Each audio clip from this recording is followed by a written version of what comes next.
তোর 70,000 ফেরেশতা হবে। বলে বাবা এই ফেরেশতা কিন্তু দুনিয়ার মানুষের মতো নয়, জাহান্নামের ফেরেশতা দুই রকম থাকবে। এক রকম সুলু ফেরেশতা, আর এক রকম হইল বড় ফেরেশতা। ছোট ফেরেশতার সীমানা কত বড়, তার কান থেকে এই ঘাড় পর্যন্ত সময়টা লাগবে 500 বছরের রাস্তার সময়। ছোট ফেরেশতা যদি এত বড় হয় বাবা, তো বড় ফেরেশতাটা কিরকম হবে? বড় ফেরেশতারা এরকম, সারা আলমের মধ্যে আল্লাহ পাক যত মাখলুকাত সৃষ্টি করেছে, যত মানুষ সৃষ্টি করেছে, প্রত্যেকটা মানুষ যতটা মানুষ হবে, বড় ফেরেশতার 2 হাতের আঙ্গুল ততটা হবে। সুবহানাল্লাহ জোরে কোন। জাহান্নামীদেরকে ফেরেশতা মনে করেন আব্দুল করিম, সে জাহান্নামী হয়ে গেছে, আর খুঁজতে হবে না। ফেরেশতার আঙ্গুলের মধ্যে আব্দুল করিমের নামটা আসেনি। আলহামদুলিল্লাহিল্লাযী হাদানা ইলা সাবিলিল হিদায়াতি ওয়াল ইরফান وجعلنا من أهل الإسلام والإيقاد والنجم والشجر يسجدان وفضل زمانا على زمان كما فضل مكانا على مكان وإنسانا على إنسان ونشهد أن لا إله إلا الله وحده لا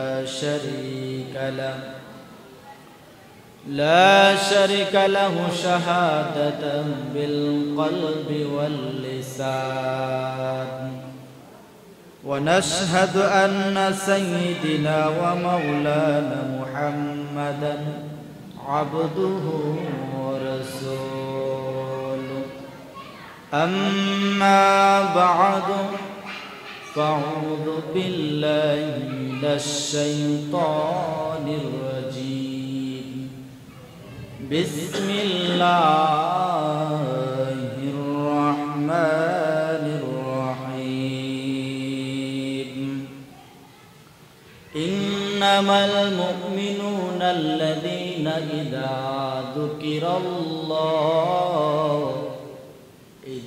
ذكر الله وجلت قلوبهم وإذا تليت عليهم آياته زادتهم إيمانا وعلى ربهم يتوكلون وقال النبي صلى الله عليه وسلم عن أبي هريرة رضي الله تعالى عنه قال قال رسول الله صلى الله عليه وسلم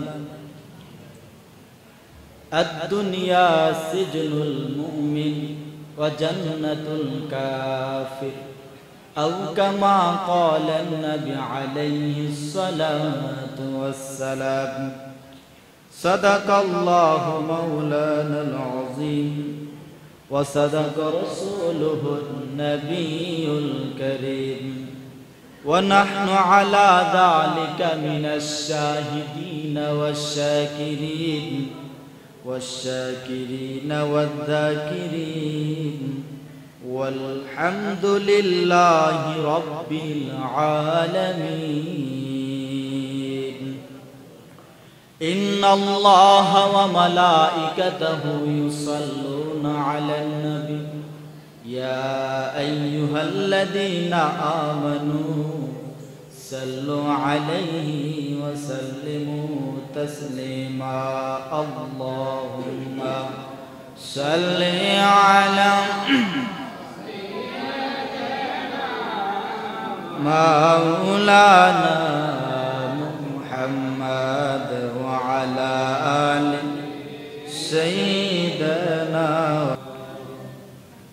यहाँ हम सब मुसाफिर हैं, कब आखिर ठिकाना, कोई आगे रवाना है, कोई पीछे रवाना। अल्लाहुम्मा सल्ली अला मौलाना मुहम्मद वअला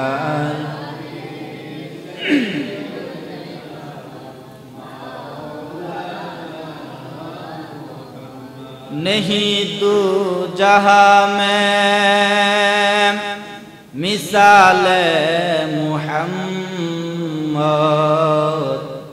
जमाल खुदाए कमाल मुहम्मद। अल्लाहुम्मा सल्ली अला मौलाना मुहम्मद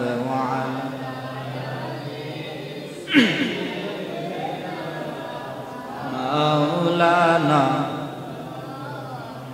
12 रबीउल अव्वल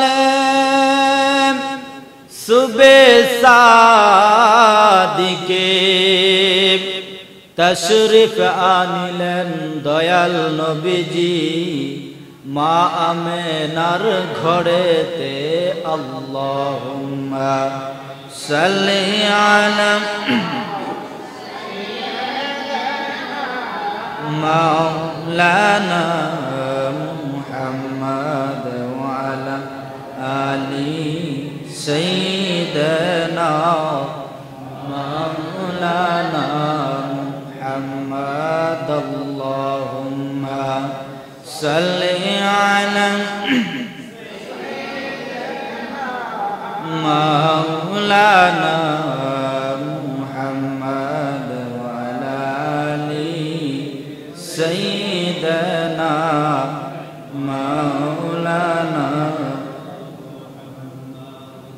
अमर अल्लाह अल्लाह अल्लाह ला इलाहा अमर अल्लाह अल्लाह। आवाज करे बाबा। इल्लाह अमर अल्लाह अल्लाह अल्लाह।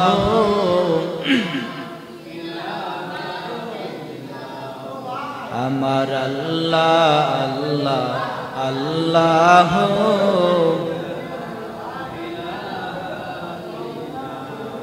আল্লাহ হইতে আসলেন নবী দয়ারি সাগর,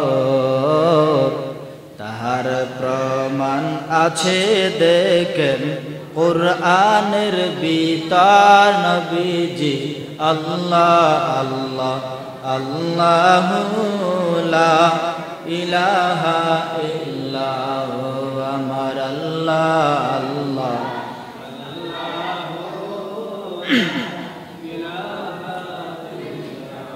بلغ العلا بكماله كشف الدجى بجماله حسنت جميع خصاله صلوا عليه। الحمد لله।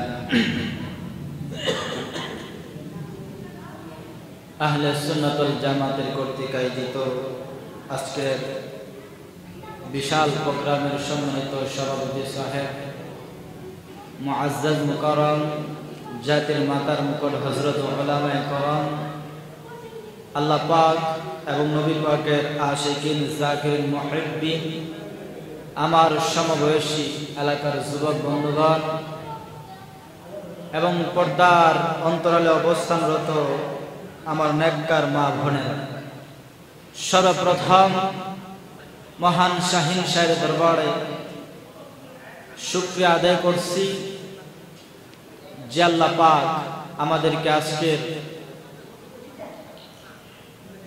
নবী প্রেমিক আল্লাহর ওলিদের প্রেমিকের মহল্লায় আমাদেরকে আসার বসার তৌফিক দান করেছেন। এর জন্য একই সুরে একই কণ্ঠে সকলে বলি আলহামদুলিল্লাহ। লক্ষ কোটি দুরূদ ও সালাম বিশ্ব মানবতার মুক্তির দিশারি, বিশ্ব মানবতার মুক্তির দিশারি সাইয়্যিদুল মুরসালিন রাহমাতাল লিল আলামিন শাফিউল মুজলিমিন খাতামুন নবিয়্যিন সাইয়্যিদুল সাকালাইন ইমামুল মুরসালিন রাসূল আকরাম রাহমাত আলাম হাবিবে কিবরিয়া আশরাফুল আম্বিয়া সাইয়্যিদুল আম্বিয়া দয়াল নবী উম্মতের কান্ডারি মক্কার মতি মদিনার জ্যোতি সাল্লাল্লাহু আলাইহি সাল্লামের উপর সর্বোপরি শুকর যে আল্লাহ রাব্বুল ইজ্জত বহু পরিশ্রমের পরেও আমাদেরকে জান্নাতের বাগানে বেহেশতের বাগানে উলামাদের মজলিসে নবীর আশিকদের আল্লাহর ওলিদের আশিকদের মজমাতে বসার তৌফিক দান করেছেন। এই জন্য আবার বলি আলহামদুলিল্লাহ। জান্নাতের বাগান, এই জান্নাতের বাগানে বসাতে আপনারা খুশি না বেজার? আওয়াজ করে বলেন বাবা, খুশি না বেজার? বর্তমান অবস্থা এরকম হয়ে গেছে, হক আওয়াজটা তুললেই সমস্যা হয়ে দাঁড়ায়। বর্তমানে মুসলমানদেরকে অন্যান্য জাতিরা বিভিন্নভাবে আঘাত করতেছে, আপনারা সকলে অবগত আছেন। আর এই কারণ হচ্ছে কয়েকটা কারণ, এর মধ্যে একটা কারণ হলো আমরা যারা মুসলমান আল্লাহ পাকের কোরআনের আইন, রাসূল পাক সাল্লাল্লাহু আলাইহি সাল্লামের সুন্নাত তরিকা এবং আল্লাহর ওলিদের সংস্পর্শ থেকে আমরা বিলুপ্ত হয়ে গেছি। এই জন্য আজকে আমাদেরকে ইহুদি খ্রিস্টান নাস্তিক মুরতাদ আঘাত করতেছে। আমরা সকলে অবগত আছি খ্রিস্টান এবং ইহুদি, বিশেষ করে আরাকান লাল রক্ত পিপাসু মানুষগুলা মুসলমানদেরকে এত নির্যাতন বর্বরতার যুগ হয়েছিল, যেটা অতীতে হয় নাই আর ভবিষ্যতে হবে কিনা সেটা আল্লাহ পাকে ভালো জানে। মা বাবার সামনে তার আপন সন্তানটাকে, উপযুক্ত কন্যাটাকে বাইরে এনে মা বাবার সামনেই এই কন্যাটাকে দর্শন করে মা বাবার সামনেই তার বুকের স্তনগুলা কেটে ওই ইহুদির দালালরা তারা ফুটবল খেলে। স্বামী স্ত্রীকে দর্শন করে আবার স্ত্রীর সামনে স্বামীর কলিজাটা ছিঁড়ে ছিঁড়ে তারা চাবায় খেয়েছে।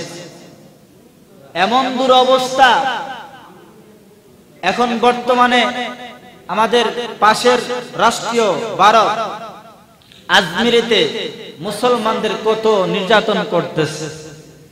বাবা, এইগুলা কেন হইতেছে? কয়েকটা কারণ, এর মধ্যে একটা কারণ হলো আল্লাহ পাকের আইন, নবী পাকের সুন্নত এবং আল্লাহর খাস খাস বান্দাদের সহবত থেকে আমরা অনেক দূরে চলে গেছি। এই জন্য আসুন, যে আয়াত আমি আপনাদের সামনে তেলাওয়াত করেছি, রাসূলের বাণী যেটা তেলাওয়াত করেছি, আয়াত এবং হাদিসকে সামনে রেখেই মুক্তাসার ইনশাআল্লাহ আলোচনা করব। আপনারা বসবেন তো ইনশাআল্লাহ? আল্লাহ পাক এই কোরআনের মধ্যে বলতেছেন মুমিন বান্দা কারা, মুমিন বান্দা কারা, আল্লাহ ওয়ালা কারা, আল্লাহর আশিক কারা, নবীর জন্য পাগল কারা। আল্লাহ আয়াতে বলতেছেন যে আল্লাহ পাক বলেন, যখন আল্লাহ পাকের আওয়াজ তোলা হবে, আল্লাহ পাকের ধ্বনি আওয়াজ তোলা হবে, তখন আমার পাগলেরা, আমার আশেকেরা, আমার দুস্তর পাগলদের অন্তরের মধ্যে একটা ভূমিকম্প সৃষ্টি হয়ে যায়। 2 নম্বর হলো, আমার এই মুমিন বান্দাদের সামনে যখন কোরআনের আয়াত তেলাওয়াত করা হবে, তখন তাদের ঈমান বাড়তে থাকবে। 3 নম্বর হলো, মুমিন বান্দারা যখন শুধু একমাত্র আল্লাহ পাকের উপর ভরসা করবে। আর যে হাদিস আমি আপনাদের সামনে পড়েছি, সেই হাদিসের মধ্যে নবী পাক সাল্লাল্লাহু আলাইহি সাল্লাম উল্লেখ করেন, এই দুনিয়াটা মুমিন বান্দাদের জন্য কয়েদখানা, জেলখানা, আর কাফের বেঈমানের জন্য হলো বেহেশতখানা। এবার আসুন আয়াতের শুরুতে আল্লাহ পাক রব্বুল আলামিন কেন মুমিনদেরকে উল্লেখ করেন? প্রায় জায়গার মধ্যে আল্লাহ রব্বুল আলামিন, বাবারা আমার কথাটা মনোযোগ দিয়ে শুনেন, আমার ভূমিকার মধ্যে আলোচনা চলে আসবে, এর জন্য ভূমিকাটা সুন্দরভাবে আপনারা বুঝতে হবে। একটা মানুষের মুকাদ্দাম যখন আপনি বুঝবেন, তখন পরবর্তীতে যা কিছু বলা হয় আপনাদের জেহেনে চলে আসবে। আসলে আমরা ওলির দরবারে আসছি কিসের জন্য বাবা? খোরাক নেওয়ার জন্য। আমি আমার জীবনটা কিভাবে পরিচালনা করব, সে একটা খোরাক যেন নিতে পারি, আমি যেন জাহান্নাম থেকে বাঁচতে পারি, জান্নাতের বাসিন্দা হইতে পারি। এই জন্য ওলি আল্লাহদের সংস্পর্শে যাওয়া, নবীর আশেক হওয়া। এই জন্য আমার ভূমিকাটা আপনারা শুনেন। আল্লাহ পাক এই আয়াতের মধ্যে মুমিনকে সম্বোধন কেন করলেন? বোঝা গেল এই মুমিন ইমানদার কারা? আল্লাহওয়ালা যারা। তাহলে বোঝা গেল তারা অনেক দামি, আল্লাহওয়ালারা অনেক দামি, আল্লাহর খাস খাস বান্দা অনেক দামি। এই জন্য আল্লাহর ওলিদেরকে বলেন। এবার রাসূল পাক দেখেন কি বলেন, আল্লাহ রাসূল বলেন এই পৃথিবীর মধ্যে যতক্ষণ পর্যন্ত একজন আল্লাহর ওলি থাকবে, এই আসমান ঠিক থাকবে। যতক্ষণ পর্যন্ত একজন আল্লাহর ওলি পৃথিবীতে থাকবে, সাত জমিন ঠিক থাকবে। যতক্ষণ পর্যন্ত একজন আল্লাহর ওলি দুনিয়াতে থাকবে, জমিনের মধ্যে ফসল ফলবে। যতক্ষণ পর্যন্ত একজন আল্লাহর ওলি থাকবে, দিনের পরে রাত্র হবে, রাত্রের পরে দিন হবে, হ্যাঁ, আলো হবে, হ্যাঁ, সূর্য উঠবে, সূর্য উদিত হবে, চন্দ্র উদিত হবে। যতক্ষণ পর্যন্ত এই জমিনের মধ্যে একজন আল্লাহর ওলি থাকবে। আর যেই মুহূর্তে আল্লাহর ওলি দুনিয়া থেকে বিদায় হয়ে যাবে, সাত আসমান ভেঙে যাবে, সাত জমিন ভেঙে যাবে, আর রাত্র হবে না, হ্যাঁ, দিনও হবে না, চন্দ্র উদিত হবে না, সূর্য উদিত হবে না। সুতরাং বোঝা গেল আল্লাহর ওলির পাওয়ার আছে, আল্লাহর ওলির সম্মান আছে, আল্লাহর ওলির মর্যাদার কারণে আল্লাহ রাব্বুল আলামিন গোটা আলমটাকে টিকায় রাখে। সুবহানাল্লাহ। এই জন্য বাবা আল্লাহ পাক আল্লাহর ওলির কথা, আল্লাহ যারা যখন আল্লাহ পাকের জিকির হবে, তখন তাদের অন্তরের মধ্যে ভূমিকম্প সৃষ্টি হয়ে যাবে। এবার আমার ভূমিকা যদি আপনারা বুঝতে চান, তাহলে জিকির সম্পর্কে কিছু আলোচনা করতে হবে। জিকিরের এত দাম, রাসূল পাক সাল্লাল্লাহু আলাইহি ওয়াসাল্লাম বলেন, কোন বান্দা যদি হার হালতেই জিকির করে আর এই অবস্থাতে দুনিয়া থেকে বিদায় হয়ে যায়, আল্লাহ রাসূল বলেন সেই বান্দাটা চোখ বুঝবে আর ডাইরেক্টলি আল্লাহ পাকের জান্নাতের মধ্যে প্রবেশ করে। সুবহানাল্লাহ। এই জন্য জিকিরের বাবা অনেক লাভ আছে। হাজার হাজার মানুষের শাইখ, হাজার হাজার ছাত্র উস্তাদ, আমার শাইখ, আমার মুর্শিদ যিনি আল্লামা শামসুল হক দামাত বারকাতুহু আলিয়া, উনি বলেন, বাবা আপনাদের জিকির করলে যে কত লাভ, আর জিকির করলে আপনার কি সম্মান, জিকির করলে আপনার ফায়দা কি, আর কিভাবে আপনার এই কলবটাকে পরিষ্কার করবেন। আমার জামা যখন অপরিষ্কার হয়ে যায়, সাবানের প্রয়োজন হয়, কি বলেন, সাবান দরকার হয় না? ঠিক তেমনি ভাবে মানুষের যেই কলবটা আছে, সেই কলবটা যদি বাবা পরিষ্কার করতে চান, তাহলে আল্লাহর নামের জিকিরের সাবান ঢুকাইতে হবে। আল্লাহর ওলিদের সংস্পর্শে গিয়া আমার কলবটাকে পরিষ্কার করতে হবে। ঠিক না বাবা? জোরে বলেন, আরো জোরে বলেন বাবা, ঠিক কিনা? এই জন্য এই জিকিরের অনেক লাভ, এই জিকিরের অনেক ফায়দা। পয়গম্বর ইব্রাহিম আলাইহিস সালাতু ওয়াস সালাম সেই মেরাজের রজনীতে দয়াল নবীর সাথে যখন সাক্ষাৎ হয়েছিল, ইব্রাহিম নবী বলেন, আসসালাতু ওয়াসসালামু আলাইকা ইয়া রাসূলুল্লাহ। নবীকে সালাম দিয়েছে আর বলে, ও নবী গো, আমার পক্ষ থেকে আপনার সালাম গ্রহণ করুন এবং আপনার উম্মতদেরকে আমার পক্ষ থেকে সালাম জানাই দেন। সুবহানাল্লাহ। সর্বশ্রেষ্ঠ নবী আমরা পেয়েছি এবং সর্বশ্রেষ্ঠ উম্মত হয়েছে।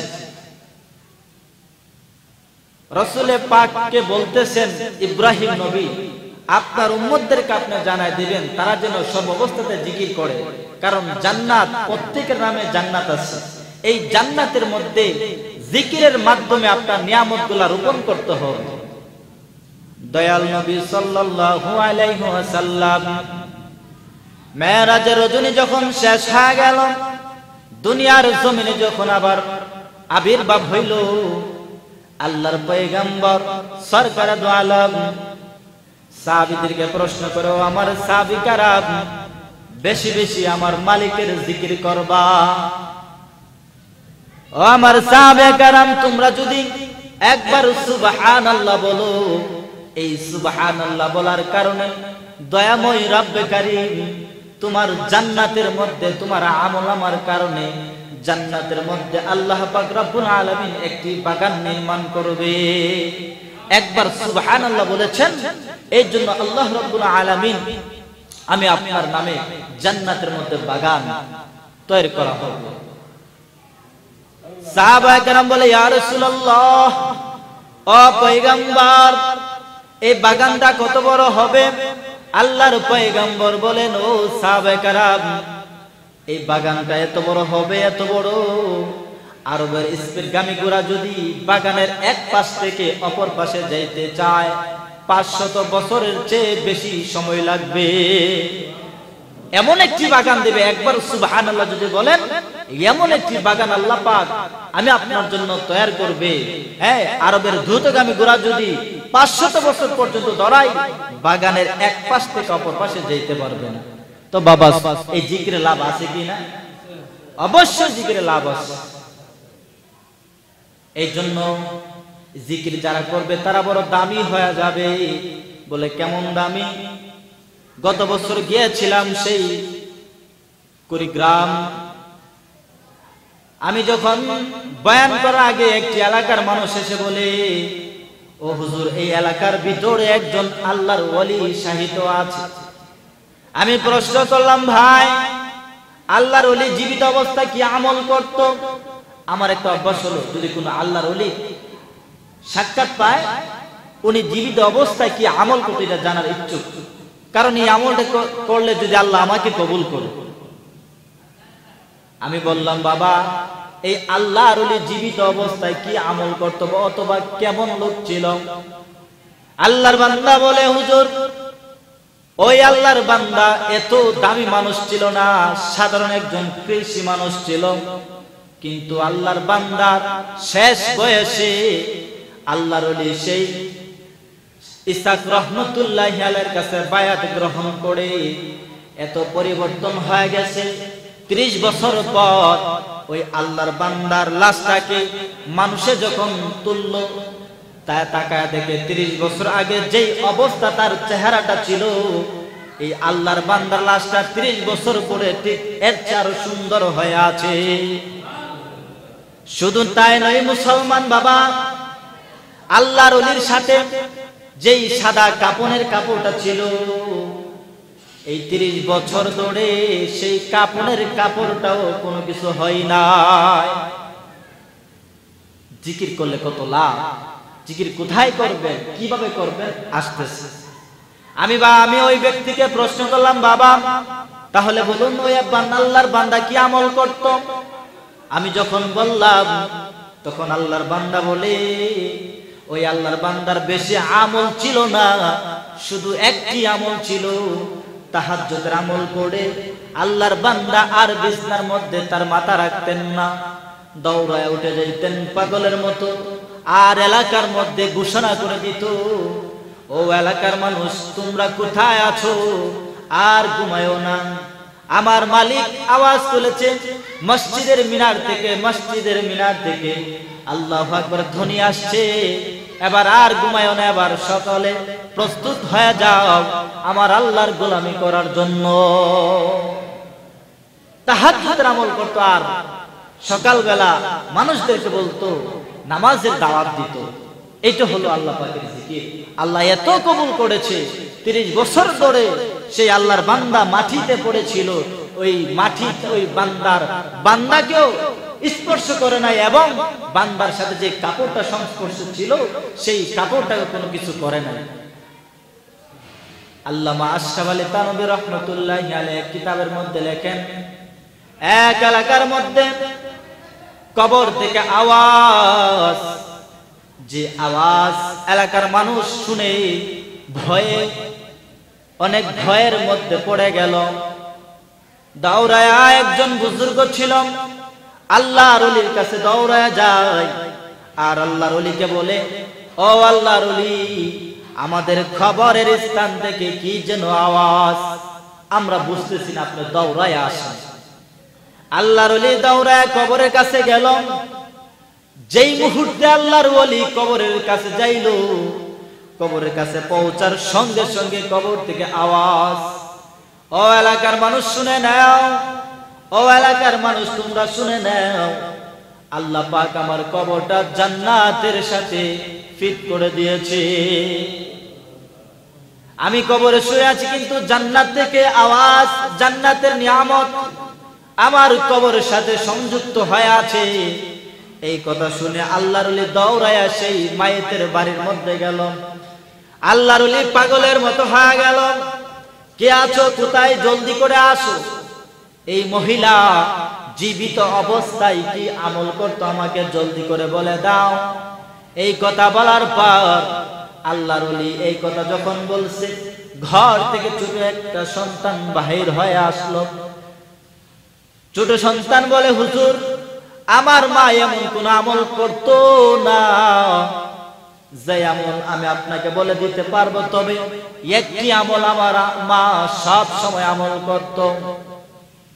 মসজিদ থেকে যখন আজান হইতো, আমার মা আর দুনিয়ার কোনো কাজ করতো না, আমার মা পাগল হয়ে যাইতো। মা কাপড় দিয়া সঙ্গে সঙ্গে মাথাটা রাখতো। কিন্তু বাবা, বর্তমান যে অবস্থা, আমাদের মা বোন মাথার মধ্যে কাপড় রাখবে, লজ্জার বিষয় তাদের বুকের মধ্যে কাপড় থাকে না। বিভিন্ন জায়গার মধ্যে তো সফর করি, বিশেষ করে আমাদের ব্রাহ্মণবাড়িয়া বিভিন্ন পার্কের মধ্যে বিভিন্ন দিবসগুলা আসলে দেখা যায় যে মনে হয় কিয়ামত এখনই হয়ে যাবে, কিন্তু আল্লাহ পাক দয়াশীল, আল্লাহর ওলিদের বরকতে দুনিয়াটা ধ্বংস করতেছে। তো বাবা, যে কথাটা বলছিলাম, আল্লাহর ওলি এবার বলে, বাবা জলদি করে বলো তোমার আম্মু কি আমল করত। যুবক সন্তান বলে, ও হুজুর, আমার মা এমন কোন আমল করত না, শুধু একটি আমল করত। আজান যখন হইতো, আমার মা কাপড় দিয়ে মাথাটা ডাকতো আর আওয়াজ করে বলতো, ও এলাকার মানুষ কোথায় আছো, আর দুনিয়ার কাজ করবা না রে বাবা, দুনিয়ার কাজ আর মশগুল থাইকো না, জলদি করে আমার মালিকের হুকুম, আমার মালিকের হুকুমের জন্য প্রস্তুত হয়ে যাও। গাঙ্গালের মুসলমান, এই জন্য আমি আপনাদের কাছ থেকে জানতে চাই, জিকিরে লাভ আছে কিনা, জিকিরের লাভ আছে কিনা বাবা। এই জন্য জিকিরের হালত সর্ব অবস্থাতে আমার কলবটাকে পরিষ্কার রাখতে হবে। শাহজালাল শাহ পরান, মাহবুবে সুবহানি, কুতুবে রব্বানি, কুতুবুল আলম, বরবীর আব্দুল কাদের জিলানী রহমাতুল্লাহি আলাইহি আল্লাহর ওলি জিকির করছে কিনা। খাজা গরিবে নওয়াজ মাইনুদ্দিন চিশতি রহমাতুল্লাহি আলাইহি ওনারা আল্লাহ পাকের জিকির করছে কিনা বাবা, আওয়াজ করে বলেন করছে কিনা। মাহবুবে সুবহানি, কুতুবে রব্বানি, বরফির আব্দুল কাদের জিলানী দুধের দুধ পান করে অবস্থার মধ্যে আল্লাহ পাকের জিকির, মার কোল থেকে দুধ খায়, কিন্তু আল্লাহর ওলি রমজান মাস আসছে আর আল্লাহর ওলি এই মার দুধ থেকে আর স্পর্শ করে না।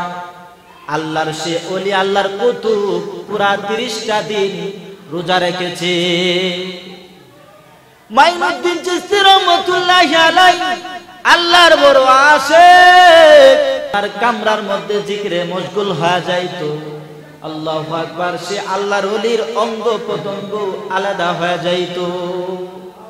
হাত একদিকে চলে যাইতো, পা আরেক দিকে চলে যাইতো, হাতের আঙ্গুলগুলো আলাদা হয়ে যাইতো, চক্ষুগুলো আলাদা হয়ে যাইতো। আল্লাহর ওলি যখন আল্লাহ আল্লাহ জিকির করত, 360টি শরীরের অংশ পাট পাট হইয়া আমার আল্লাহর জিকিরে মশগুল হয়ে যাইতো।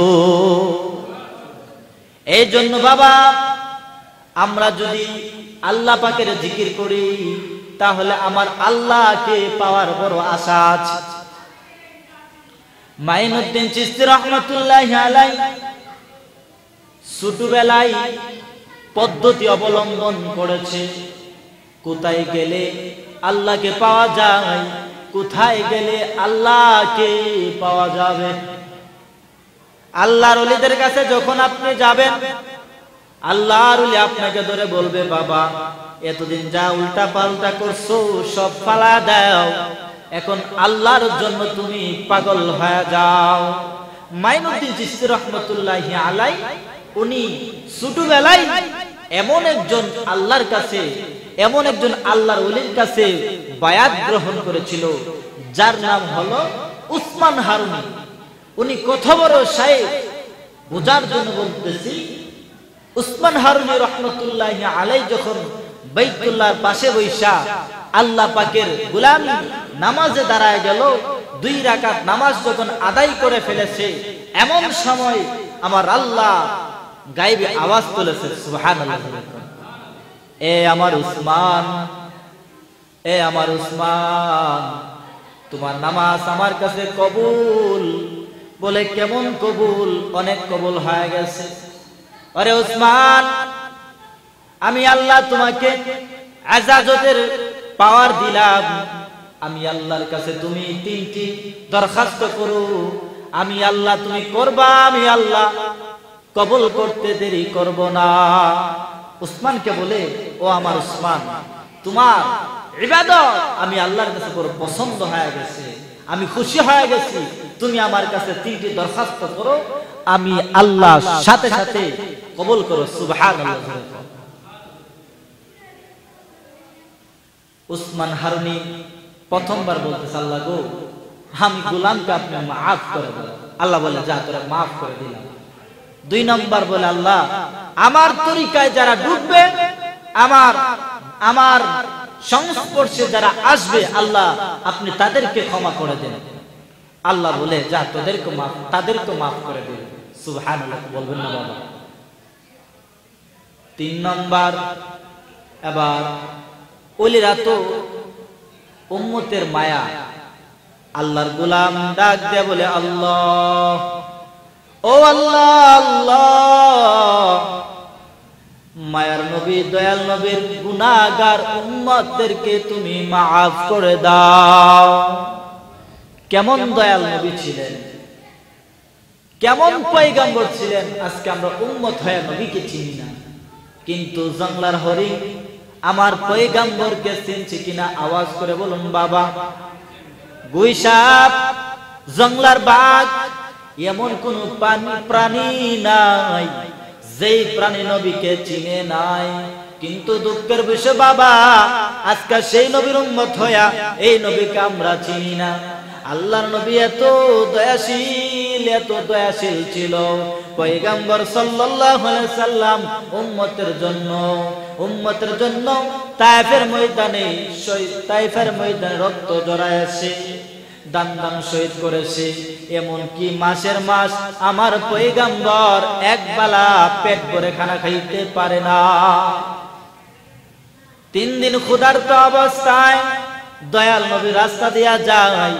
একজন সাহাবী আমার মায়ার নবীকে দেখে বুঝে ফেললো, আমার নবীর তো পেটে খানা নাই, আমার নবীর পেটে তো খানা নাই। সাহাবাই বলে, ও পয়গম্বর, ওগো নবী, আপনাকে দেখা যায় ক্ষুধার্ত অবস্থায়। মায়ার নবী এই কথা শোনার পরে চোখ দিয়ে পানি চলে আসলো। আমার নবী বলে, ও আমার সাহাবী, তুমি যে কথাটা বলছো সত্য কথা। 3 দিন ধরে আমি কাঁচা পানিটা পর্যন্ত পান করতে পারি না। দয়াল নবীর কথা শুনে সাহাবী বলে, ইয়া রাসূলুল্লাহ, আর দেরি নাই গো নবী, জলদি করে আমার বাড়িতে আপনি দাওয়াত গ্রহণ করুন। আল্লাহ নবী চলে গেল সাহাবীর বাড়ি। সাহাবী নবীকে বসাইয়া বিবিকে বলে, ও আমার বিবি, আর দেরি করবা না। আমার নবী নূরে আলম, গোটা আলমের যার জন্য আল্লাহ সৃষ্টি করেছে, দয়াল নবী ক্ষুধার্ত অবস্থায় বসে আছে। বিবি আবার ঘরে যা কিছু আছে তা দিয়া রুটি এবং গোশত পাক করে দয়াল নবীর সামনে হাজির করলো। কিন্তু দয়াল নবী 3 দিনের ক্ষুধার্ত অবস্থায় উম্মতকে বলে নাই। নবী পকেট থেকে রুমাল বাহির করে গোশত আর রুটিটাকে বেঁধে পকেটের মধ্যে রাখলো। সাহাবী বলে, ইয়া রাসূলুল্লাহ, ও আল্লাহর পয়গম্বর, ও আল্লাহর পয়গম্বর, শুনলাম আপনি 3 দিন ধরে খানা খান না, তাহলে আপনার এই খানাটা কেন আপনার পকেটের মধ্যে রাখলেন? দয়াল নবীর চোখ দিয়ে পানি ঝর ঝর করে বাহির হয়। আর আল্লাহর নবী বলে, ও আমার সাহাবী, আমি শুনেছি আমার আদরের দুলালি ফাতেমার গড়ে 5 দিন ধরে সে রান্নার আগুন জ্বলতেছে না। আমি দয়াল নবী আমার হাসান আর হুসেনকে রেখে আমি নবী কিভাবে গোশত আর রুটি খাবো? দৌড়ায়া মায়ের নবী আম্মা জান ফাতেমার ঘরে উপস্থিত হয়ে যায় আর ডাক দিয়া বলে, ও আমার ফাতেমা, জলদি করে তোমার দরজাটা তুমি খুলে দাও। ফাতেমা রাদিয়াল্লাহু তাআলা দরজাটা খোলার পর মায়ের নবী বলে, ও আমার আদরের কলিজার টুকরা, নাও তোমাদের জন্য আমি রুটি আর গোশতের ব্যবস্থা করলাম। ফাতেমা রাদিয়াল্লাহু তাআলা আনহা চোখ দিয়ে পানি ঝরঝর করে পড়তেছে। দয়াল নবী বলে, আমার ফাতেমা, তোমার চোখ দিয়ে কেন পানি পড়তেছে? এই কথা শোনার পরে আম্মা জান ফাতেমা রাদিয়াল্লাহু তাআলা আনহা বলেন, ইয়া রাসূলুল্লাহ, ও আল্লাহর পয়গম্বর, আপনার আদরের টুকরা হাসান আর হুসাইন 5 দিন ধরে যখন আমি খানা তাদেরকে দিতে পারি না, তারা এমন ভাবে আমাকে জ্বালা যন্ত্রণা করতেছে, আমার আর সহ্য হচ্ছে না। আমার রাগ এসে গেল আর হাসাইনের গালে আমি একটা থাপ্পড় মেরেছি, হুসাইনের গালেও একটা থাপ্পড় মারলাম। এই যন্ত্রণা পেয়ে তারা জঙ্গলের দিকে দৌড়ায়া চলে গেছে। ইয়া রাসূলুল্লাহ, ও আল্লাহর পয়গম্বর, আমি যখন তাদেরকে একটা আচর দিলাম, সঙ্গে সঙ্গে আমার সন্তান হাসান আর হুসেন জঙ্গলের দিকে রওনা হয়ে গেল। আমিও মা পিছে পিছনে দৌড়াই, আমি গিয়া দেখি আমার সন্তানকে দেখে দে বলে, ওরে ভাই, আর মার কাছে থাকবো না, আমার মা আমাদেরকে খানা দিবে না, চল আমার উম্মা আমার নবীর কাছে যাই, আমার দয়াল নবীর কাছে আমরা চলে যাই। কেমন দয়াল নবী, কতটুকু উম্মতের জন্য পাগল ছিল। ও গাঙ্গেলবাসীর জন্য নবীর মুহাব্বত আমি আপনার কলবের ভিতরে তৈরি করতে হবে, ঠিক কিনা জোরে কোন? আল্লাহর গোলাম যে কথাটা বলেছিলাম, উসমান হারবি বলে, ইয়া আল্লাহ, তোমার সেই দয়াল নবীর গুনাহগার উম্মতদেরকে তুমি আল্লাহ মাফ করে দাও। আল্লাহ বলে, ওরে পাগল, আমি যদি মাফ করে দেই তাহলে আমার খেলাটাই শেষ হয়ে যাবে। দুনিয়াতে আল্লাহ সর্বশ্রেষ্ঠ দয়াল নবীকে বানাইছেন, আবার সর্বশ্রেষ্ঠ উম্মতদেরকে বানাইছেন। এটা যারা যুবক আছেন আপনারা বুঝবেন। ফাইনাল খেলা আল্লাহ পাক সমাপ্ত করবেন দয়াল নবীকে দিয়া এবং দয়াল নবীর উম্মতদেরকে দিয়ে। দুনিয়াতে যেমন উম্মতদের পাওয়ার দিয়েছে, আল্লাহর সাথে কথোপকথন করতেছে, আল্লাহ তুমি না বলছো মাফ করবা, মাফ করে দাও, এরকম শক্তি এরকম জবান কিন্তু অন্য উম্মতের ছিল না। কেমন খেলা নবীকে নিয়ে আল্লাহ খেলবেন হাসরের ময়দানে, যখন মিজানের পাল্লা আরম্ভ হয়ে যাবে, এক বান্দার আমলনামা এক বান্দার আমলনামা ওজন করা হবে, তখন ওজন করতে গিয়ে দেখবে বান্দার নেক আমল কম আর বদ আমল, নেক আমল কম বদ আমল বেশি, তো ওই বান্দা জাহান্নামে যাবে। কিন্তু সে বান্দা তাকায় আছে। আলেমদের মুখে শুনেছিলাম, দুনিয়াতে আলেমদের মুখে শুনেছিলাম দয়াল নবী ওই বিপদের মধ্যে আসবে।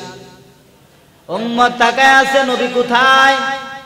যেই মুহূর্তে নবী শুনলো আমার উম্মত জাহান্নামে চলে যাবে, দৌড়ায়া পাগলের মতো আসলো, এসে নবীর বরকতি হাত সেই পাল্লার মধ্যে রাখলো।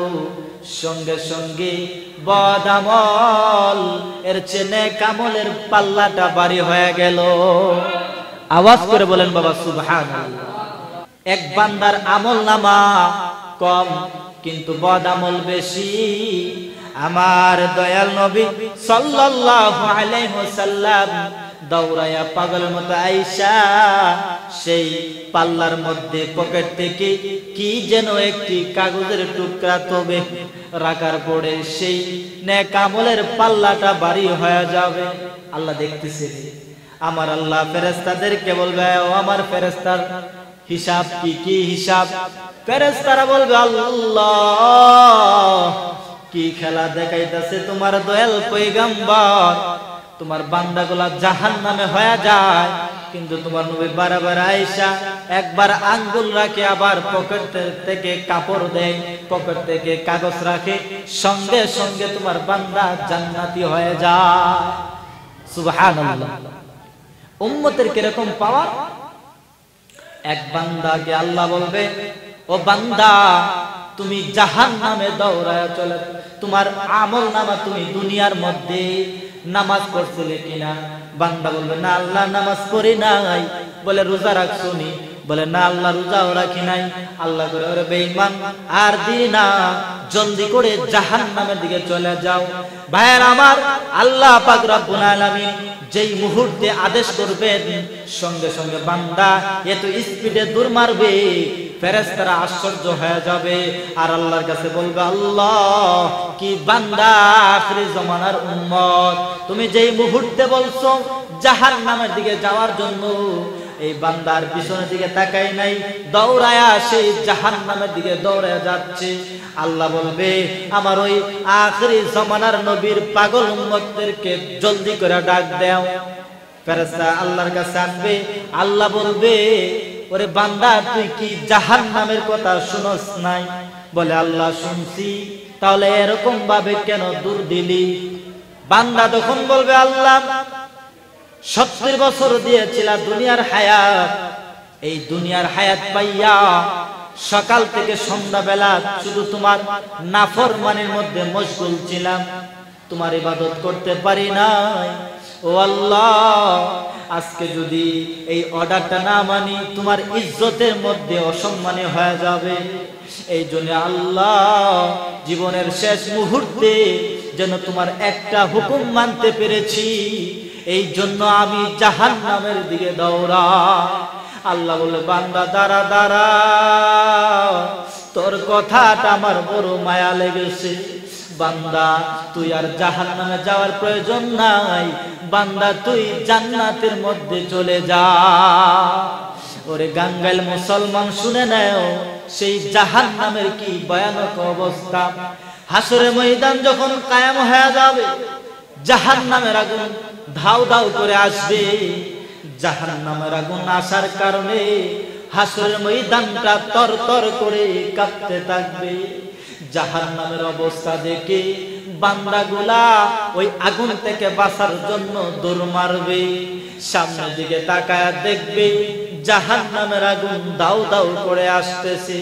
আবার বান্দাগুলা পিছনের দিকে দৌড়ায় যাবে, আবার পিছনের দিকে তাকায় দেখবে জাহান্নামের আগুনগুলা ধাউ ধাউ করে আসতেছে। আবার বান্দাগুলা বাঁচার জন্য ডান দিকে দৌড় মারবে, ডান দিকে তাকায় দেখবে জাহান্নামের আগুন দাউ দাউ করে আসতেছে। বান্দাগুলা বাঁচার জন্য আবার বাম দিকে দৌড়ায় যাবে, বাম দিকে তাকায় দেখবে জাহান্নামের আগুন দাউ দাউ করে আসতেছে। জাহান্নামের আগুন চতুর্পার্শ্ব থেকে এত ভয়ানক অবস্থা, হাসরের ময়দানটা তরতর করে কাঁপতে থাকবে, উম্মতগুলা পাগল হয়ে যাবে। আর জাহান্নামের আগুন আল্লাহকে বলবে, ও মালিক, জলদি করে গুনাহগার বান্দাগুলাকে আমাকে দাও, আমার আর সহ্য হচ্ছে না। আল্লাহ পাক রব্বুল আলামিন বলবে, ও আমার বান্দা, ও আমার জাহান্নাম, তুমি ধৈর্য ধরো। আল্লাহ অর্ডার করবে, এরপর জাহান্নামের আগুন আর ধৈর্য ধরবে না, এরপর সামনের দিকে অগ্রসর হবে। আল্লাহ পাক রব্বুল আলামিন ফেরেশতাদেরকে বলবে, ও ফেরেশতার দল, আমার জাহান্নামের আগুনটাকে জলদি করে থামাও। ৭০,০০০ শিকল দিয়া প্রত্যেকটা ৭০,০০০ ফেরেশতা, প্রত্যেকটা ৭০,০০০ শিকল দিয়া প্রত্যেকটা শিকলের ভিতর ৭০,০০০ ফেরেশতা হবে। বলে, বাবা, এই ফেরেশতা কিন্তু দুনিয়ার মানুষের মতো নয়, জাহান্নামের ফেরেশতা দুই রকম থাকবে। একরকম সুলু ফেরেশতা, আরেক রকম হইল বড় ফেরেশতা। ছোট ফেরেশতার সীমানা কত বড়, তার কান থেকে এই ঘাড় পর্যন্ত সময়টা লাগবে ৫০০ বছরের রাস্তার সময়। ছোট ফেরেশতা যদি এত বড় হয় বাবা, তো বড় ফেরেশতাটা কিরকম হবে? বড় ফেরেশতারা এরকম, সারা আলমের মধ্যে আল্লাহ পাক যত মাখলুকাত সৃষ্টি করেছে, যত মানুষ সৃষ্টি করেছে, প্রত্যেকটা মানুষ যতটা মানুষ হবে, বড় ফেরেশতার 2 হাতের আঙ্গুল ততটা হবে। সুবহানাল্লাহ। জাহান্নামীদেরকে ফেরেশতা মনে করেন আব্দুল করিম, সে জাহান্নামী হয়ে গেছে, আর বুঝতে হবে না ফেরেশতার আঙ্গুলের মধ্যে আব্দুল করিমের নামটা আসেনি। ওই বান্দাকে এইভাবে দৌড়ে জাহান্নামের আগুনের মধ্যে নিক্ষেপ করবে। বাবা, বাঁচার কোনো উপায় নাই। এবার জাহান্নামের কি অবস্থা? এই দুরবস্থা থেকে মায়ার নবী ফাইনাল খেলা, আমার নবী সাজদার মধ্যে পড়ে যাবে, আমার আল্লাহর লজ্জিত হয়ে যাবে। আল্লাহ, আমার নবী সাজদার মধ্যে পড়ে গেছে। আল্লাহ পাক সাজদার বরকতে কুদরতে একটি পাত্র থেকে কিছু পানি বাহির করবে, আর আল্লাহ পাকের কুদরতে হাত দিয়া সেই জাহান্নামের মুখের মধ্যে ছিটায়া দেবে। যেই মুহূর্তে আল্লাহ রাব্বুল আলামিন এই পানিগুলা ছিটায়া দিবে, সঙ্গে সঙ্গে জাহান্নামের আগুন দৌড়ায়া পিছনে চলে যাবে। আল্লাহর ফেরেশতারা বলে, আল্লাহ, কি পানি এটা? এটা কি দুনিয়ার কোন পানি? না বেহায়াতের পানি, না জমজমের কুয়ার পানি, কি পানি আল্লাহ তুমি চারলা? আল্লাহ বলে, ওরে আমার ফেরেশতার দল, এটা ওই পানি যে বান্দারা দুনিয়াতে গুনাহ করে আমি আল্লাহর ভয়ে 2 চোখ দিয়া পানি জড়াইছি, ওই পানিটা আমি বিফলে দেই নাই, সেই পানিটা আমি জমায়া রাখছি আজকে মুসিবতের দিনে কাজে লাগানোর জন্য। সুবহানাল্লাহ। এর জন্য আল্লাহর ভয়ে বেশি বেশি কান্নাকাটি করতে হবে। ভাইয়ার আমার, যেই কথাটা বলেছিলাম, আল্লাহর ওলি সেই উসমান হারুনি আমার আল্লাহকে বলে, আল্লাহ, যেই নবী জান্নাত চাই না, শুধু উম্মতের জন্য পাগল ছিল, আল্লাহ গো, ওই নবীর গুনাহগার উম্মতদেরকে আপনি মাফ করে দেন। আমার আল্লাহ বলে, উসমান, ওরে উসমান, তুমি যেই কথা বলছো এটা তো সম্ভব না, তবে একটা কথা বলে যায়, ওরে উসমান, তোমার হায়াত, তুমি যতটুকু হায়াত পাও, এই হায়াতের মধ্যে 1 ওয়াক্তের নামাজের বিনিময় আমার বন্ধুর গুনাহগার উম্মত 30,000 গুনাহগার উম্মতদেরকে আমি আল্লাহ 1 ওয়াক্তের নামাজের বিনিময়ে মাফ করে দিব।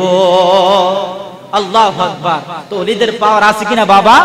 ওলিদের পাওয়ার আছে কিনা? অবশ্যই ওলিদের পাওয়ার আছে। এবার আসুন সেই খাজা গরিবে নওয়াজ মাইনুদ্দিন চিশতি রাহমাতুল্লাহি আলাইহি সংক্ষিপ্ত ইতিহাস বলে ইনশাআল্লাহ আমার সংক্ষিপ্ত বয়ান শেষ করব। মাইনুদ্দিন চিশতি রাহমাতুল্লাহি আলাইহি ছোটবেলায় আল্লাহর ওলির সংস্পর্শে থাকার কারণে বেলায়েতের দরজা আল্লাহ পাক খুলে দিয়েছেন। সুবহানাল্লাহ জোরে কোন। ওসমান হারুনি রহমাতুল্লাহি আলাইহি মাইনুদ্দিনের চেহারা দিকে বুঝে ফেললেন, আমার মাইনুদ্দিন আর সাধারণ মানুষ নয়, আমার আল্লাহর বড় আশিক হয়ে গেছে। আমার আল্লাহ রাব্বুল আলামিন বেলায়েতের দরজা খুলে দিয়েছে। আল্লাহ পাক রব্বুল আলামিন মাইনুদ্দিনকে মারিফতের দরওয়াজা খুলে দিয়েছে। এই জন্য মাইনুদ্দিনকে পরীক্ষা করার জন্য বহু দূরে একটি অগ্নি পূজকের রাজমহল ছিল। ওসমান হারুনি বলে, আমার মাইনুদ্দিন এদিকে আসো। এ মাইনুদ্দিন, জলদি করে সেই অগ্নি পূজকদের থেকে আমার জন্য কিছু আগুন নিয়ে আসো। মাইনুদ্দিন ছোট মানুষ দৌড়ায়া অগ্নি পূজকের কাছে চলে গেল। ওই অগ্নি পূজক, ওরে অগ্নি পূজক, আমার শায়েখ, আমার মুর্শিদ বলেছে অল্প আগুন দেওয়ার জন্য। এবার অগ্নি পূজক যারা ছিল কেউ রাজি হয় না, না তোমাদেরকে আগুন দেওয়া যাবে না। মাইনুদ্দিন তো সাধারণ মানুষ ছিল না বাবা। মাইনুদ্দিন বলে, তোমরা যে আগুনের পূজা করতেছো, আগুনের মধ্যে কি তোমরা ঢুকতে পারবা? তখন সেই অগ্নি পূজকরা বলতেছে, এটা কি সম্ভব? আগুনের অভ্যাস হলো পুরায় ফেলা, এটা কি সম্ভব? মাইনুদ্দিন চিশতি বলে, তোমরা পূজা করো, বই পাচ্ছ সেই আগুনের মধ্যে যাওয়ার জন্য।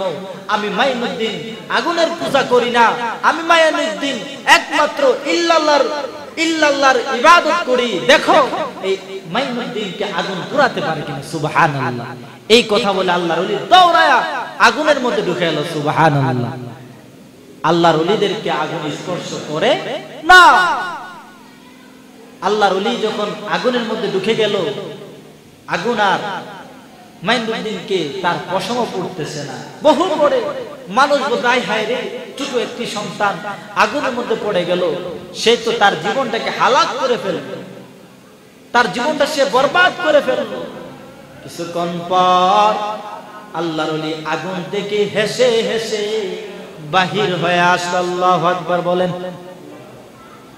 খাজা গরিবে নওয়াজ, আল্লাহর ওলি আগুন থেকে বাইর হইয়া এবার মনে মনে ভাবে, আমি মাইনুদ্দিনকে আগুন পোড়াই নাই, আমি মাইনুদ্দিনের যারা সাথে যারা সংস্পর্শে থাকবে তাদেরকে আগুন ধরে কিনা আমার পরীক্ষা করতে হবে।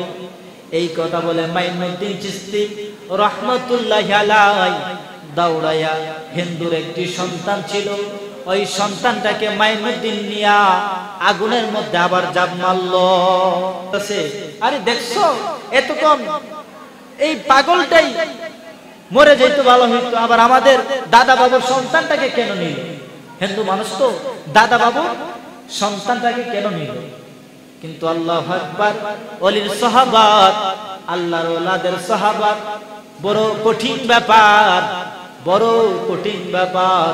আল্লাহর ওলিদের সাহাবাত বাবা, বড় কঠিন ব্যাপার। আল্লাহর ওলির সাথে যে মারতো, এই হিন্দু বাচ্চাটাকে কোলে লইয়া আল্লাহর ওলি আগুনের মধ্যে প্রবেশ করলো। আল্লাহু আকবার, আল্লাহু আকবার। মাইনুদ্দিন সহ এই বাচ্চাটাকে আগুন স্পর্শ করে নাই। কিছুক্ষণ পরে মাইনুদ্দিন রহমতুল্লাহি আলাইহি আগুন থেকে বাইর হয়। উপস্থিত প্রায় 850 অথবা 8,500 মানুষ ছিল। মাইনুদ্দিন এর কারামত দেখে মাইনুদ্দিনের কাছে কালিমা পড়ে মুসলমান হয়ে গেল। সুবহানাল্লাহ। আল্লাহর ওলিদের পাওয়ার আসেনি বাবা, কি বলেন? কারামত তো সত্য। আল্লাহর ওলি মাইনুদ্দিন চিশতি রহমাতুল্লাহি আলাইহি এবার ওসমান হারুনির কাছে যাওয়ার পর ওসমান হারুনি বলে, ও আমার মাইনুদ্দিন, আগুন কোথায়? তুমি আগুন দাও। মাইনুদ্দিন তো আর কথা বলে না, কারণ ঘটনা তো উল্টাটা হয়ে গেছে। মাইনুদ্দিন বলে, ও আমার শাইখ, ও আমার মুর্শিদ, আপনি বলেছিলেন আগুন আনার জন্য, কিন্তু আমি তো আগুন আনতে পারি নাই। বলে কেন?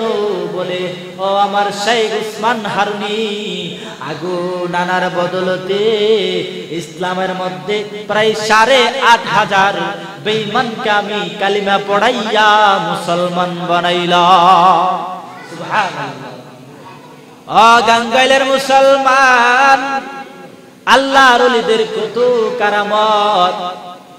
উসমান হারুনি বুঝে গেল আমার ওই মাইনুদ্দিন আর সাধারণ কোনো মানুষ নয়। দৌড়ায়া উসমান হারুনি দৌড়ায়া আমার আল্লাহর বাইতুল্লাহর কাছে মাইনুদ্দিনকে নিয়ে গেল।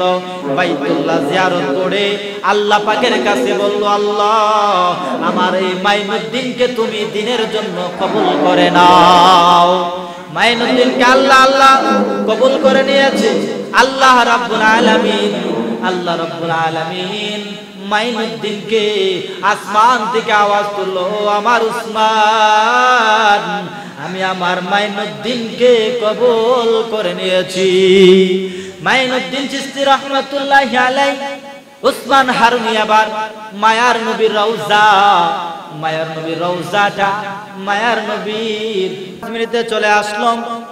ওই সময় রাজা বৃত্তিরাই মাইনুদ্দিনকে আর সহ্য করতে পারল না। যে স্থানে মাইনুদ্দিন চিশতি রাহমাতুল্লাহি আলাইহি বসে গেল, ওই স্থানের মধ্যে বৃত্তিরায়ের উট বসবাস করত। বৃত্তিরায় পাগল হয়ে গেল, ও কোথায় থেকে তুমি আসছো? আমার এখানে আমার উট লালন পালন করে তুমি জলদি করে ওই কাছ থেকে ওই স্থান থেকে তুমি চলে যাও। মাইনুদ্দিন চিশতি রাহমাতুল্লাহি আলাইহি কথা বলার পর মাইনুদ্দিনকে যারা বলল তাদেরকে বলে, বাবা তোমরা এখানে বসে পড়ো। আল্লাহর ওই বান্দারা জমিনের মধ্যে বসে গেল। বসে যাওয়ার সঙ্গে সঙ্গে তাদের পিছনের পাছাটা মাটির সাথে লেগে গেল। আল্লাহু আকবার জোরে কইতেন না? বাবা এটা কার কারামত? ওলিদের কারামত। মানুষ পাগলের মতো হয়ে গেল, কি ব্যাপার বসলাম আর উঠতে পারি না। মাইনুদ্দিন চিশতি বলে, উঠতে যদি চাও তাহলে চলে যাও। যে মুহূর্তে বলল সঙ্গে সঙ্গে তারা আবার মাটিতে উঠে গেল, তারা চলে গেল। আবার বৃত্তিরায়ের মাথা নষ্ট হয়ে গেল। বৃত্তিরাই কিভাবে মাইনুদ্দিনকে নিঃশেষ করবে? আবার তার সেনাবাহিনী আবার তাদেরকে পাঠাইলো। তারা যখন আসলো, আইসা কি করে এখন মাইনুদ্দিনকে শেষ করার জন্য, মাইনুদ্দিনকে মারার জন্য তারা যখন যেই রাইফেল ধরছে মারবে, যে মুহূর্তে আলী আঘাত করবে, সেই মুহূর্তে তাদের চোখ অন্ধ হয়ে গেল। আল্লাহু আকবার। সেইভাবে আরো অনেক ইতিহাস মাইনুদ্দিন আজমিরে আছে। সময় যেহেতু শেষ হয়ে গেছে, বাবা আসুন যে আয়াতটা আমি আপনাদের সামনে পড়েছিলাম, যদি ইমানদার আল্লাহ ওয়ালা আল্লাহর খাস বান্দা যদি হতে চান তাহলে কারা যখন আল্লাহ পাকের জিকির করা হবে তাদের অন্তরের মধ্যে একটা ভূমিকম্প সৃষ্টি হয়ে যাবে। হ্যাঁ, আল্লাহ ওয়ালারা তারা যখন আল্লাহ পাকের আয়াত তেলাওয়াত করা হবে তাদের ঈমান বাড়তে থাকবে। আল্লাহ ওয়ালারা কারা? মুমিন কারা? যখন তারা সব সময় আমার মালিকের উপর ভরসা করবে। ঠিক কিনা? জোরে বলুন। এই জন্য মুসলমান সর্বহালতে আল্লাহ পাকের মহব্বত আমার কলব রেখে, নবী পাকের মহব্বত রেখে ওলি আল্লাহদের সংস্পর্শে যাওয়ার জন্য চেষ্টা করব ইনশাআল্লাহ। কি বলেন, যাবেন কিনা? আল্লাহর ওলিদের কাছে সংস্পর্শে যাওয়ার পরে আল্লাহকে পাওয়ার রাস্তা খুলে যাবে, আল নবীকে মহব্বত করার দরজা খুলে যাবে, নামাজ আদায় করার দিল পয়দা হবে, হজ পালন করার দিল পয়দা হবে, যাকাত আদায় করার দিল পয়দা হবে, রোজা রাখার জন্য দিল পয়দা করা হবে। যখন আমি আপনি আল্লাহর ওলিদের সংস্পর্শ থেকে আমার কলবটাকে পরিষ্কার করব, এই জন্য ইনশাআল্লাহ আমরা সকলেই আল্লাহ পাকের জিকির করার জন্য, আল্লাহ পাকের ওলির কাছে যাওয়ার জন্য রাজি আছেন তো ইনশাআল্লাহ?